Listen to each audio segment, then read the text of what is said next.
네, 오늘의 말씀은 베들레헴 에브라다야, 베들레헴 에브라다야. 미가서 5장 2절에서 4절의 말씀을 근거로 오늘 말씀을 증거하도록 하겠습니다. 오늘 본문 미가서에 보면 메시아 탄생의 예언이, 또 중요한 메시아 탄생의 예언이 나오게 됩니다. 이 미가 선지자는 사실 이사야 선지자하고 비슷한 시기에 활동했던 선지자입니다. 이사야 선지자가 좀 도시를 중심으로 왕 곁에서 그렇게 활동한 선지자라 그러면 이 미가 선지자는 시골 출신으로 백성들 가운데서 그렇게 활동했던 선지자가 되겠습니다. 자, 과연 미가 선지자를 통해서 우리 가운데 주시는 이 메시아 탄생 예언이 우리 가운데 주시는 그 은혜와 가르침은 무엇인가? 오늘 살펴보면서 은혜를 누리기 원합니다. 첫 번째로 죄인을 포기하지 않으시고 구원하시는 하나님입니다. 죄인을 포기하지 않으시고 구원하시는 하나님. 지금 이 미가 선지자도 그렇고 이사야 선지자도 그렇고 이분들이 활동하던 BC 한 750년에서 BC 700년 사이에 하나님께서 아주 귀한 놀라운 역사를 이루십니다. 놀라운 역사를 일으키시는데 첫 번째는 무엇이냐 하면 대거 많은 선지자들을 일으켜서 활동하게 하십니다. 이 시기에 하나님은 많은 선지자들을 일으키세요. 이제 한번 자막을 보시면 북이스라엘 쪽에는 아모스 선지자 그리고 호세아 선지자를 일으키셔서 활동하게 하시고 남유다에는 바로 미가 선지자 이사야 선지자를 일으키셔서 이 비슷한 시기에 활동하게 하십니다. 그러니까 하나님께서는 뜻이 계셔서 지금 이 시기가 너무나 중요하기 때문에 대거 선지자들을 일으키셔서 활동을 하게 하시는 겁니다. 두 번째로 하나님은 이 시기에 또 어떤 일을 이루시는가? 선지자들이 선지서를 기록하도록 하십니다. 선지자들이 선지서를 기록하도록. 이전에도 선지자들이 계셨죠. 그런데 그분들은 문서를 남기지 않았어요. 그래서 사무엘상하, 역대상하, 열왕기상하 이런 데에 그 예언자들의 기록들이 기록되어 있었습니다. 그런데 이 아모스 선지자 이후로 해가지고 선지자들이 선지서를 기록하게 됩니다. 그러니까 그 얘기는 뭐냐 하면 하나님께서 이제는 이 중요한 예언들을 잊지 않으시도록 문서로 남기는 작업을 시작하셨다라는 것이죠. 하나님께서는 이 시기에 정말 중요한 예언들을 주시고자 하기 때문에 잊지 않도록 문서로 남기는 작업을 시작하신 겁니다. 대거 많은 선지자들을 일으키셨고 문서로 선지서를 남기는 작업을 하셨고 그리고 세 번째로 특별히 메시아 탄생 예언을 이 시기에 집중적으로 해주시고 계십니다. 여러 가지 예언 중에서 메시아 탄생 예언은 아주 빅카드인 정말 중요한 예언인데 그러한 중요한 예언을 이 시기에 집중적으로 해주고 있다라는 말씀이죠. 왜 하나님께서는 이 시기에 이렇게까지 하고 계시는가? 왜냐하면 이제 조금 있으면 북이스라엘이 망하기 때문에 그래요. 북이스라엘은 BC 722년에 망합니다. 그리고 BC 586년에는 남유다까지 망하게 되죠. 그러니까 그 사이에 가나안에 들어와 가지고 나라가 남북으로 갈리는 일은 있어도 외세에 의해서 망하는 일은 없었거든요. 나라가 망하는 이런 중태대한 위기 속에서 하나님은 그들이 깨닫고 하나님 앞에 돌아오기를 원했던 거예요. 사실은 하나님은 지금 징계를 내리시고 계시는 겁니다. 이들이 깨닫고 돌아오도록 징계를 내리시는 중인 것이에요. 그런데 하나님의 마음은 뭐냐면 대거 선지자들을 일으키시고 문서로 남기시고 메시아 탄생 예언까지 주시면서 이들이 회개하고 죄에서 돌이켜서 회개하고 하나님 아버지 앞에 돌아오도록 기회를 계속 주시는 것입니다. 여러분, 이 시기에는 북이스라엘은 여로보암 2세, 남유다는 우시의 왕이 다스리면서 다윗 이래로 아주 평화롭고 풍요한 시기를 지내던 그런 부강한 시기를 지내던 때였습니다. 그런데 그러한 평화와 부강함 속에 이들이 신앙을 돈독히 한 것이 아니라 우상 숭배에 빠지고 죄악에 빠지고 쾌락에 빠지고 그러면서 오히려 하나님으로부터 멀어지고 있더라라는 것이죠. 하나님은 은혜를 주셨는데 이들은 멀어지고 있더라. 그래서 하나님이 이들을 돌이키고자 지금 나라가 망하는 징계를 예비해 두고 있는 것이에요. 그런데 하나님의 마음은 나라가 망하는 이러한 징계를 그들이 받기를 원치 않는 것이고 선지자들의 메시지를 듣고 이 문서의 기록들을 읽으면서 메시아 탄생의 예언을 들으면서 이들이 회개하고 하나님 앞에 돌아오기를 사실은 원했던 것이죠.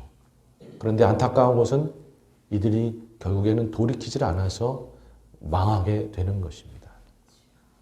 여러분, 그러나 우리 하나님은 이렇게까지 노력하시면서 메시아 탄생 예언까지를 주시면서 죄인들이 회개하기를 포기하지 아니하시고 그렇게 이들을 붙잡는 노력을 하신 것입니다. 여러분, 우리 하나님은 누구신가? 죄인들을 포기하지 않으시고 끝까지 그들을 용서하기를 원하시는 그러한 분이신 줄로 믿습니다. 여러분, 요즘에 세상이 악하다 그러고 많이 어둡다 그러죠. 빨리 말세가 와가지고 저들을 심판하고 우리는 구원받고, 여러분, 그게 아니라 우리 하나님은 포기하지를 않으시는 거예요. 여러분, 우리가 그 마음을 우리 마음에 품는다 그러면 이 어두운 시기에 우리는 복음을 더 전해야 되는 줄로 믿습니다. 복음을 더 전하고 그래서 영혼을 구원해서 이전을 채우고, 여러분, 우리는 오히려 어두운 때에 하나님의 마음으로 죄인들을 포기하지 않는 그 하나님의 마음으로 여전히 복음을 전하고 여전히 전도하고 이전을 채우는 노력을 우리는 게을리하면 안 되는 줄로 믿습니다. 그리고 이미도 주를 믿는 우리 입장에서 혹이라도 말씀을 떠나 있었고 뭔가 죄악 가운데 빠져 있었다 그러면 여전히 우리 가운데 손을 내밀며 우리를 용서하시고 일으키시기 원하는 주님 앞에 회개함으로 주님 앞에 나아가고, 아니다, 이제는 정말 주님 앞에 나아가야지 하면서 우리가 마음을 고쳐먹고 나아가는 그러한 회개의 심령을 우리가 가져야 되는 줄로 믿습니다. 참 여러분, 우리 주님의 이 사랑을 이해할 수가 없는 것이죠. 로마서 5장 20절 이하의 말씀을 함께 읽습니다. 시작. 율법이 들어온 것은 범죄를 더하게 하려 함이라. 그러나 죄가 더한 곳에 은혜가 더욱 넘쳐나니 이는 죄가 사망 안에서 왕노릇한 것 같이 은혜도 또한 의로 말미암아 왕노릇하여 우리 주 예수 그리스도로 말미암아 영생에 이르게 하려 함이라. 아멘. 죄가 더한 곳에 은혜가 더한다. 인간의 생각으로는 죄가 더하면 그냥 버려버릴 것 같은데 하나님은 죄가 더한 것에 더 안타까운 마음으로 은혜를 부으시면서 포기하지 않으시고 그들을 붙드시는 거예요. 그들이 돌아오기를 원하는 마음으로, 그들이 바로 서기를 원하는 마음으로 죄가 더한 것에 하나님은 은혜를 더 부어주시는 그러한 하나님이시더라라는 것이죠. 마치 우리네 부모들이 약한 그러한 자녀가 있으면 더 신경을 쓰고 애달아 하는 것처럼 우리 하나님 아버지는 죄가 더한 곳에 오히려 은혜를 부으시면서 그렇게 하시더라라는 것이죠. 여러분, 그런 의미에서 요즘 많이 어둡고 전쟁도 많이 일어나고 이런 시기에 저는 하나님이 더 애달파하는 신 줄로 믿습니다. 이 시기에 더 은혜를 부어주시기를 원하시는 줄로 믿습니다. 여러분, 우리가 그러한 마음으로 오히려 이러한 시기에 복음을 더 증거하기를 애써야 되는 것이고 주님을 나타내고 이전을 채우기 위해 더 애쓰는 자가 되어야 되는 줄로 믿습니다. 주님은 죄인들을 포기하지 않으시고 오늘도 그들을 용서하고 구원코자 하시는 사랑의 하나님이시더라라는 것이죠. 아멘. 여러분, 두 번째로 슬픔을 기쁨으로 바꾸시는 하나님이시다라는 것이죠. 슬픔을 기쁨으로 바꾸시는 하나님.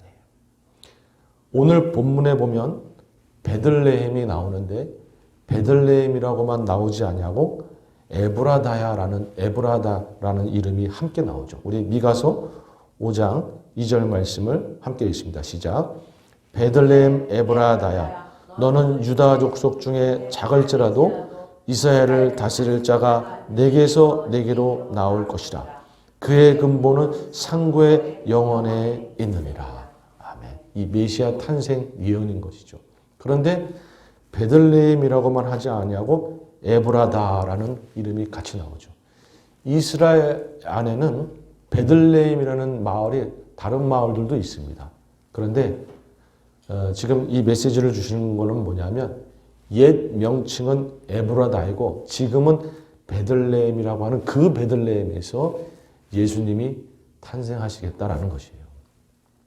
특별히 그 베들레헴에서 탄생하시겠다라고 정확한 지명을 말씀해 주고 있는 것이죠. 여러분, 그런데 이 베들레헴 에브라다, 이곳은 슬픔이 서려 있는 그런 곳입니다. 바로 라헬이 베냐민을 낳다가 죽은 곳이 바로 이곳이에요. 우리 창세기 35장 19절 이하의 말씀을 읽습니다. 시작. 라헬이 죽음에 에브라닷 곧 베들레헴 길에 장사되었고 야곱이 라헬의 묘에 비를 세웠더니 지금까지 라헬의 묘비라 일컫더라. 아멘.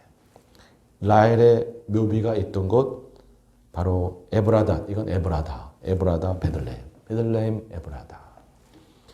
여러분, 라헬은 참 기구한 그런 분이신 거죠. 언니 레아는 아들을 참 잘 낳는데 자기는 자식을 못 낳는 거예요. 그래서 몸종 비라를 야곱한테 넣어가지고 애를 낳게 하고, 그렇게 아들을 낳고 싶어 했는데 아들을 못 낳는 거죠. 그런데 세월이 흘러서 요셉이라는 아들을 이제 낳게 되는 것이죠. 너무 기뻤죠. 그 후에도 계속 아기를 낳고 싶은데 아이가 안 생기는 거예요. 10여 년이 흘러도 이 두 번째가 나올 가능성이 전혀 보이지가 않는 거예요. 그러다가 16년이 흘렀을 때, 요셉을 낳고 16년을 흘렀을 때 드디어 아기를 갖게 된 거예요. 그런데 이 아이를 낳는데 그만 난산인 거예요. 난산이어가지고 아이를 낳았는데 그만 이 라헬은 아이가 태어난 것만 보고, 그 아이가 아들인 것만 보고, 아들이 자라는 건 보지도 못하고 그냥 죽고 만 것이죠. 어떻게 보면 참 슬픔이 있고 한이 많았던 이 라헬이라는 여인. 그래서 베냐민이 태어난 것을 보면서 베노니 하고 그 아이를 불렀어요. 베노니. 이 베노니는 뭐냐면 슬픔의 아들이다라는 것이에요. 자기는 이 아들 태어난 것만 보고 자라는 건 보지 못하고 죽게 되었다라는 것이죠. 그만큼 한이 서려 있었던 라헬. 그러나 야곱은 그 베노니라고 이름을 짓지 아니하고 베냐민, 행운의 아들이라고 이름을 바꿔 지은 것이죠.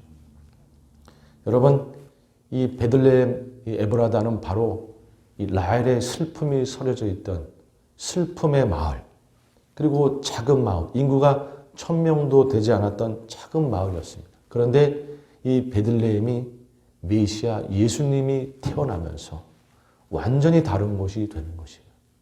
여러분, 우리 예수님이 오시면 슬픔이 기쁨으로 바뀌는 줄로 믿습니다. 여러분, 그 베들레헴이라는 그곳이 슬픔의 마을이었는데 예수님 탄생으로 인해서 180도 바뀌어서 기쁨의 마을, 평강의 마을이 된 것이에요. 여러분, 우리 인생 가운데 주님이 오시면 우리 슬픔의 인생이 기쁨의 인생, 평강의 인생으로 바뀌는 줄로 믿습니다. 여러분, 그 어떠한 심령이라고 할지라도, 죄 많은 심령이라고 할지라도, 주님의 말씀을 제대로 못 붙잡는 심령이라고 할지라도, 어려움과 고난 속에 허덕이는 심령이라고 할지라도 주님을 붙잡으면, 주님을 마음에 모시면, 주님이 우리 인생 가운데 오시면 슬픔이 기쁨으로, 평강으로 바뀌는 것이죠. 여러분, 그런데 그 기쁨과 평강은 세상에 주는 것하고는 다른 것입니다. 요한복음 14장 27절 이하의 말씀입니다. 시작. 평안을 너희에게 끼치노니 곧 나의 평안을 너희에게 주노라. 내가 너희에게 주는 것은 세상이 주는 것 같이 아니하니라. 너희는 마음에 근심하지 말고 두려워하지 말라. 아멘. 세상이 주는 기쁨과 평안이 아니라는 것이죠. 단순히 부욕해 되고 단순히 문제 해결을 해주는 그러한 세상의 기쁨과 평안이 아닌 것이죠. 여러분, 그 부요가 사라지면 또다시 문제가 생기면 기쁨은 또 사라지고 평강은 또 사라지는 것이죠. 그러나 우리 주님이 주시는 기쁨과 평강은 세상에 주는 것 같지 않은 것이다. 그럼 무엇인가? 요한복음 14장 26절 말씀입니다. 시작. 보혜사 곧 아버지께서 네 이름으로 보내실 성령 그가 너에게 모든 것을 가르치고 내가 너에게 말한 모든 것을 생각나게 하리라. 아멘. 주님이 주시는 평강은 성령님이 우리 안에 내주하시면서 우리 가운데 말씀을 주시고 능력을 주셔서 주님의 지혜로 문제를 이겨나갈 수 있도록 주님의 힘으로 세상을 이겨나갈 수 있도록 해주시는 그러한 기쁨과 평강이더라라는 것이죠. 여러분, 주님께서 우리 가운데 말씀을 주시고 지혜를 주시고 능력을 주시면 우리가 세상의 어떠한 어려움도 이겨나가게 되는 줄로 믿습니다. 또한 하나님이 주시는 세상과 다른 기쁨과 평강은 무엇인가? 요한복음 14장 1절 이하의 말씀입니다. 시작. 너희는 마음에 근심하지 말라. 하나님을 믿으니 또 나를 믿으라. 내 아버지 집에 거할 곳이 많도다. 그렇지 않으면 너에게 일렀으리라. 내가 너희를 위하여 거처를 예비하러 가노니 가서 너희를 위하여 거처를 예비하면 내가 다시 와서 너희를 내게로 영접하여 나 있는 곳에 너희도 있게 하리라. 아멘. 구원의 확신, 천국의 소망. 여러분, 주님께서는 우리 인생 가운데 이렇게 구원의 확신을 주시면서 천국의 소망을 주시면서 우리로 세상을 이기게 하시고 기쁨과 평강을 주시는 분인 줄로 믿습니다. 우리가 어려움을 당하고 슬픔을 당하면 주님이 나를 버리셨나? 내가 구원받은 게 확실한가? 또 이렇게 흔들리는 분들이 있더라는 것이죠. 아니요. 그때 주님은 우리 가운데 구원의 확신을 주시고 천국의 소망을 부어주시면서 아니다. 내가 너를 붙들고 있는 것이고 다 뜻이 있는 것이지 너를 버린 것이 아니다. 그렇게 우리를 붙들어 주시고 구원의 확신을 부어주심으로 우리 가운데 다시 평강이 임하도록 기쁨이 임하도록 하시는 분인 줄로 믿습니다. 여러분, 중요한 것은 우리가 우리 마음속에 주님을 모시는 자, 주님을 찾는 자, 주님을 갈망하는 자가 되어야 이러한 은혜들을 누린다라는 것이겠죠. 그래서 세 번째는 예수님을 진정으로 기다리는 자가 예수님의 기쁨과 평강을 누리게 됩니다. 예수님을 진정으로 찾고 기다리는 자가 예수님의 기쁨과 평강을 누리게 됩니다.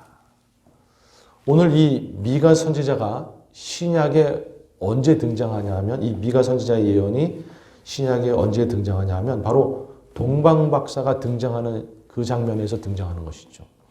동방박사들이 별을 보고 유대 땅에 온 것이죠. 메시아 탄생을 알려주는 그 별을 보고. 그래서 예루살렘에 와서 메시아가 어디에 탄생했느냐, 유대인의 왕이 어디에 태어났느냐라고 찾게 되는 것이죠. 그 얘기를 헤롯 왕이 듣게 되면서 불안해합니다. 내가 왕인데, 헤롯 대왕은 내가 왕인데 유대인의 왕이 태어났다고 불안해하는 것이죠. 마태복음 2장 2절 이하의 말씀을 함께 있습니다. 시작. 유대인의 왕으로 나시니가 어디 계시냐? 우리가 동방에 있어 그의 별을 보고 그에게 경배하러 왔노라 하니 헤롯 왕과 온 예루살렘이 듣고 소동한지라. 헤롯 왕과 온 예루살렘이 듣고 소동한지라. 스트럭을 하면서 괴로워하면서 두려워하고 불안해하고 그렇게 한 거예요. 헤롯 왕이 뭔가 스트럭을 하고 두려워하고 불안한 건 이해하겠는데 온 예루살렘이 두려워하고 불안한 건 과연 무엇인가? 여러분, 이렇게 헤롯 왕이 마음속에 불안하고 두려워하니까 대제사장하고 서기관들을 불러가지고 아니 유대인 왕이 어디서 태어나는지 나한테 알려달라 이렇게 질문하게 되죠. 그때 대제사장들과 서기관들이 대답을 합니다. 마태복음 2장 5절 이하의 말씀입니다. 시작. 이르되 유대 베들레헴이오니 이는 선지자로 이렇게 기록된 바 또 유대 땅 베들레헴아 너는 유대 고을 중에서 가장 작지 아니하도다. 내게서 한 다스리는 자가 나와서 내 백성 이스라엘의 목자가 되리라 하였음이니이다. 아멘. 여러분, 이 장면은 사실은 기가 막힌 장면이에요. 안타까운 장면입니다. 헤롯 왕이 대제사장과 서기관들한테 유대인의 왕이 어디서 태어나냐라고 물어본 것은 거기를 알면 찾아가서 죽이려고 계획하기 때문에 물어본 것이었죠. 그런데 대제사장하고 서기관들이 이 미가서 예언을 찾아가지고 뻐젓하게 헤롯 왕한테 알려주고 있는 것이에요. 여러분, 사실 대제사장하고 서기관들은 헤롯 왕하고 같이 스트러글하고 괴로워하고 불안해하고, 그리고 어떻게 보면 메시아 탄생의 장소를 숨겨야 되는데 뻐젓하게 알려주고 있고. 왜 이런가? 여러분, 대제사장 서기관들, 이 유대 지도자들은 바로 헤롯 왕 치하에서 나름대로 풍요롭게 부유롭게 잘 살고 있었기 때문에 어떻게 보면 메시아 탄생을 별로 기뻐하지 않은 것이에요. 유대인들은 평생에 메시아 오시기를 그렇게 기다리던 자들이었는데 정작 이 유대 지도자들은 메시아 탄생을 별로 기뻐하지 않은 것이에요. 지금 오시면 안 되는데, 조금 더 내가 누려야 되는데, 조금 나중에 오셔야 되는데. 여러분, 그러면서 메시아 탄생의 장소를 헤롯 왕한테 알려줘서 예수님을 위기로 몰아가는 이 방해꾼 역할을 했던 자들이 이 자들입니다. 여러분, 이들은 사실은 메시아를 기다린 게 아니었어요. 메시아를 기뻐한 게 아니었습니다. 메시아를 기다리고 메시아를 가장 기뻐해야 될 이 유대인들이 사실은 세상의 풍요와 그 즐거움의 마음을 다 뺏겨서 메시아를 사실은 기다리지 않고 찾지 않고 거부했었더라라는 것이죠. 여러분, 우리는 이들처럼 메시아를 거부하는 인생이 되면 안 되는 줄로 믿습니다. 세상의 마음 다 뺏겨서, 여러 가지 물질의 마음 다 뺏겨서 정작 예수님을 내 마음에 모시지 못하는, 여러분, 그런 우를 범하면 안 되는 것이죠. 여러분, 우리가 우리 자신을 한번 돌아봤으면 좋겠습니다. 나는 과연 정말 주님을 갈망하고 있는가? 나는 정말 주님을 내 마음속에 모시며 그렇게 살고 있는가? 여러분, 다윗은 얼마만큼 주님을 마음에 모시기를, 주님의 말씀을 마음에 품기를 사모했는가? 시편 119편 20절을 함께 읽습니다. 시작. 주의 규례들을 항상 사모함으로 내 마음이 상하나이다. 내 마음속에 말씀이 없으면 그 말씀이 그리워서 마음이 상할 정도로 다윗은 말씀을 사모하며 그 주님의 임재를 사모했던 것이죠. 여러분, 나는 과연 말씀을 얼마나 사모하고 내 말씀대로 살려고 얼마나 그것을 갈망하고 있는가? 오늘이 성서주일인데요. 우리가 정말 말씀을 가까이 하고 그러므로 주님을 마음에 모시는 자가 되어야 되는 줄로 믿습니다. 여러분, 우리가 그렇게 정말 주님을 내 마음속에 모시게 될 때에 우리의 슬픔이 기쁨과 평강으로 바뀌는 것인데, 정작 주님을 믿는다고 하면서 주님을 갈망하지 못하고 주님의 말씀을 사모하지 못하고 있다 그러면, 여러 가지 세상의 마음 뺏겨서 그러고 있다 그러면, 여러 가지 세상의 어려움의 마음 뺏겨서 그러고 있다 그러면 안타까운 것이죠. 여러분, 우리는 말씀을 사모하고 주님을 갈망하는 자가 되어야 되는 줄로 믿습니다. 여러분, 주님을 갈망하고 말씀을 사모하면 어떤 일들이 벌어지는가? 우리 시편 119편 92절을 먼저 읽습니다. 시작. 주의 법이 나의 즐거움이 되지 아니하였다면 내가 내 고난 중에 멸망하였으리라. 아멘. 주님의 말씀이 나의 즐거움이 되었기 때문에 내가 고난 중에 멸망하지 않았다는 것이죠. 말씀이 나의 즐거움이 되면 고난을 이길 힘이 생기는 거예요. 말씀이 내 안에 있으면, 내가 주님을 갈망함으로 주님의 말씀이 내 안에 있으면 어떠한 고난도 이길 수 있는 힘이 생기는 것이죠. 여러분, 우리가 우리 인생에 고난이 있고 어려움이 있을 때 말씀을 더 붙드는 자가 되어야 되는 줄로 믿습니다. 119편 165절을 함께 읽습니다. 시작. 주의 법을 사랑하는 자에게는 큰 평강이 있으니 그들에게 장애물이 없으리이다. 아멘. 주의 말씀을 사랑하면 큰 평강이 있다. 그냥 평강도 아니고 큰 평강이 있다. 그리고 모든 장애물들은 다 사라져버린다. 여러분, 주님의 말씀을 사모하고 주님을 갈망하는 자 가운데는 어떠한 마음의 불안함도 다 이겨낼 수 있는 큰 평강이 임하게 되는 줄로 믿습니다. 그리고 내 인생을 가로막았던 그 장애물도 내가 얼마든지 뛰어넘는 자가 되는 줄로 믿습니다. 키는 주님의 말씀을 사모하고 주님을 갈망하는 자가 되어야 된다는 것이죠. 이제 말씀을 정리하고자 합니다.